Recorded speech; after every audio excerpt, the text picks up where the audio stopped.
Borderlands 3 has been under the spotlight for its rocky yet successful launch, but nobody seems to know really what's going on. There are reports of extreme performance issues across all platforms, accusations of keylogging, hogging bandwidth, and supposedly the most intrusive version of DRM that we've seen yet.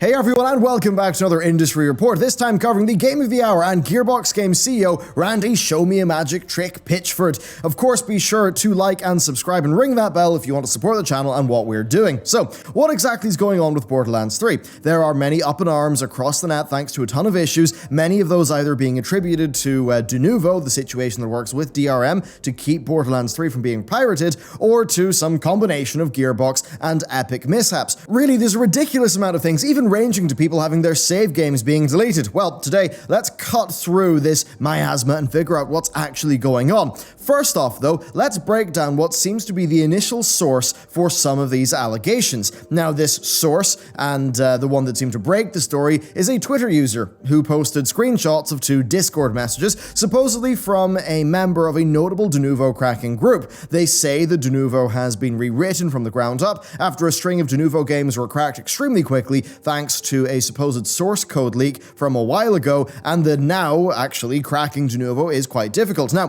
for a quick explainer of Denuvo, it essentially obfuscates game code, making it extremely difficult to understand and thus crack. It uses VM Protect as its basis, which actually got Denuvo in trouble because it found out that they themselves were actually pirating VM Protect. So quite a funny situation. Now, by obfuscating and virtualizing the code, as well as adding in dummy code, it keeps crackers from finding out how they can reverse engineer the process and get past the digital rights management.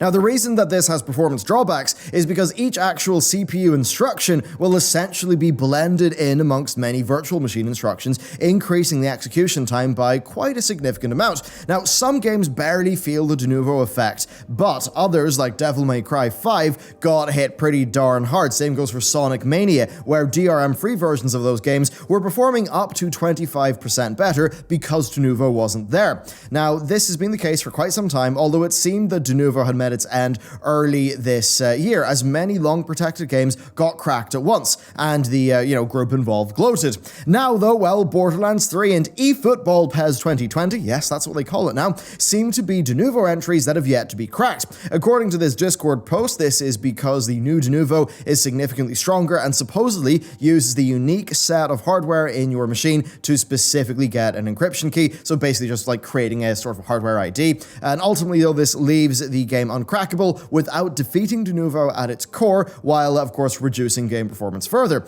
Now, this poster then goes on to say that it also phones home, uploading at 2 megabits per second and killing the game outright if that's interrupted. They also say that it's so intrusive that it locks up the mouse even outside of the game thanks to checking for unauthorized inputs, claiming that it also has to be a keylogger to do so. Now, here's the thing. This stuff all seems reasonable at first glance, but the information is entirely unverifiable. The tweet even left out the Discord poster's name. Now, beyond that, there are some leaps in logic here and many reports to the contrary that we need to move through. Denuvo certainly is going to add to any performance issues, especially if the creators rushed a new, stronger implementation since the last wave of games got cracked. And that's really about as much as we can say on the Denuvo thing. It's clear that the game itself has been struggling with performance, so that struggle combined with Denuvo could certainly result in those mouse movements stuttering. I'm sure we've all had Windows PCs behave that way under duress. So to assume that that is caused by a keylogger is a bit of a stretch, and it's coming from people who are seeking ammunition against Gearbox and Epic, so it could be wishful thinking. As much as, of course, they've, really painted a target on their back and not acted in a way that would ingratiate themselves to the community. Now, it is possible, it is just unlikely. Now, the next thing to address is the upload debacle. So, Flare2V, a Borderlands streamer, tweeted a clip of himself explaining that he can't stream Borderlands 3 because it uploads a significant amount of data during play. His immediate guess is that this was it uploading the 2 megabits per second that was supposedly required by Denuvo, according to that earlier post. Now, many community sites just took this as an undisputed fact and spread the news fast. And this is one of those cases where a baseless assumption was made emotionally by the streamer in this case, just because it sounded plausible and many people liked the implications, meaning that the story was actually carried quite far.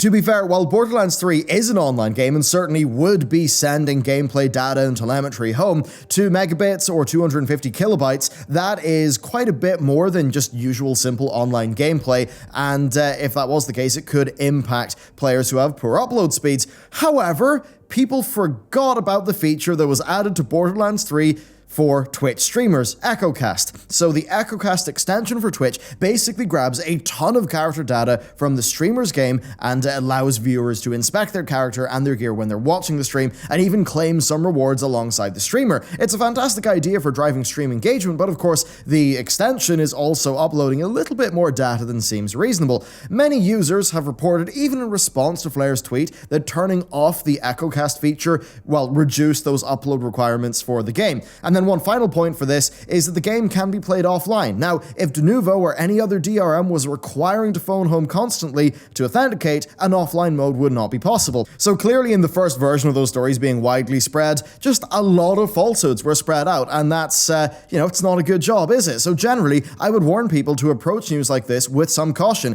If it sounds too good to be true, it probably is. If in doubt, it's always worth checking the source and even just checking responses on Twitter. You'll usually find someone providing evidence to the contrary. It might just be buried. And I'd especially say this when we're dealing with technical topics and the people involved, are not particularly technically literate, with what they're talking about, which basically is a lot of what has happened here. I think, as always it is the case, the news cycles are rather emotionally driven, and that is absolutely what drives clicks across the board. But as much as that is the case, we still all need to be careful. That's not it for Borderlands 3 today, though. The game has also been put through the ringer only a few days after launch.